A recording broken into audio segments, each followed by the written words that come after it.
Got the drone up over Lake Erie right now as we have a system moving through coming from the south, and as the drone just spins around right now, there is the wall of rain which is coming right for us here at Crystal Beach.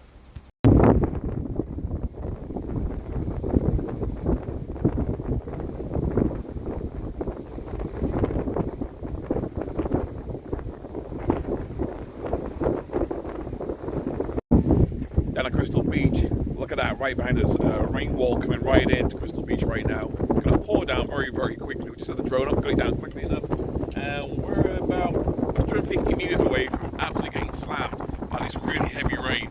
So anyway, here it comes.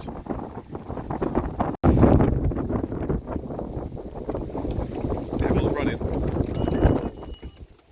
Everyone's running.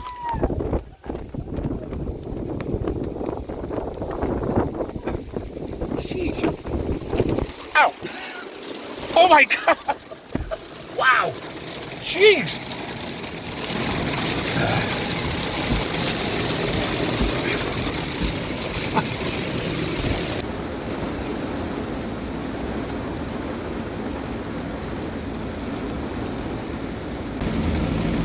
Alright, looks like we're going to be stuck in the vehicle for a while. So anyway, we're going to be down here most of the afternoon, keeping an eye on these storms that just keep coming across the lake and making landfall. It's going to be a wet holiday Monday.